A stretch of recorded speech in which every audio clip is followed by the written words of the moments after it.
गुठली छिलके भी खा डाले। एक दिन आमों के मौसम में बादशाह अपनी बेगम और बीरबल के साथ बैठकर आम खा रहे थे। बादशाह आम चूसते जाते थे और दोनों से नज़र बचाकर अपनी गुठली छिलके बेगम की गुठली छिलकों में सरकाते जाते थे। बेगम ने बादशाह की ये हरकत देख ली थी, मगर संकोचवश कुछ कहा नहीं। जब तीनों आम खा चुके तो बादशाह हंसे और बीरबल को गुठली छिलकों का ढेर दिखाते हुए बीरबल से बोले, देखो बीरबल, मैंने तो 2-4 आम ही खाए, लेकिन बेगम साहिबा ने तो सारी पेटी ही खत्म कर दी। इस पर बेगम का सिर लज्जा से झुक गया। वह अब भी कुछ न बोली, अलबत्ता बीरबल की ओर किसी अच्छे जवाब की उम्मीद के साथ देखा जरूर। बीरबल ऐसे अवसर पर कब चूकते। तपाक से बोले, बादशाह सलामत, आम तो हम सब ने खाए, मगर आपने तो गुठली छिलके भी खा डाले। यह सुनकर बादशाह झेंप गए, मगर बेगम साहिबा खिल उठी। पतीले का बच्चा। बर्तनों के एक व्यापारी के बारे में अकबर बादशाह को काफ़ी शिकायत मिली। शिकायत यह थी कि वह लालची था, लोगों को ठगता था, मगर ठगी साबित नहीं होती थी। बादशाह ने बीरबल से कहा कि जाकर उसे सबक सिखाओ।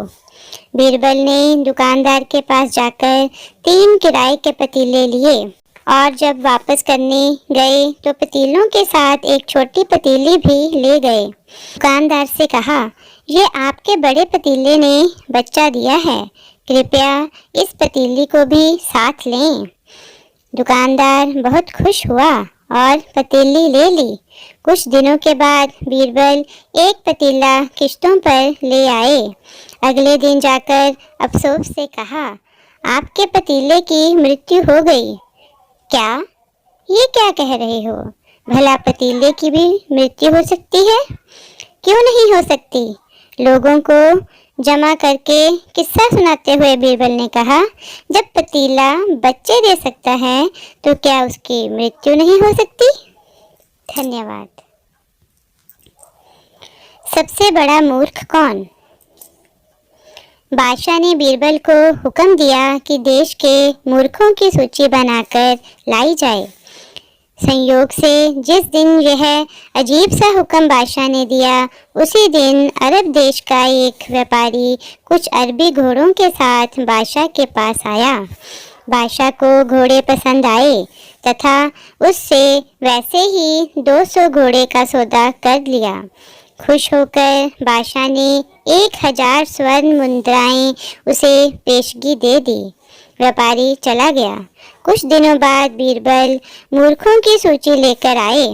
बादशाह ने सबसे ऊपर अपना नाम लिखा देखकर पूछा, ये क्या बदतमीजी है?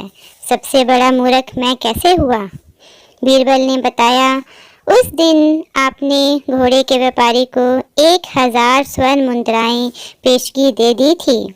उसका नाम पता तक न जाना था, ना ही उसे कोई परिचित कराने वाला था, ना ही जमानतदार। यह मूर्खतापूर्ण कार्य ही तो था। अब आपको मानकर चलना चाहिए कि वह अरबी 1000 स्वर्ण मुद्राएं लेकर चपत हो गया, अब लौटकर ना आने वाला। बादशाह को अपनी गलती का एहसास हो गया था, इसके बावजूद उन्होंने तर्क रखा। मान लो वह घोड़े लेकर आ जाता है तो? तब आपका नाम काटकर उसका नाम लिख दूंगा। बीरबल ने तड़ाक से कहा। बादशाह हंसे बगैर ना रह सके। धन्यवाद।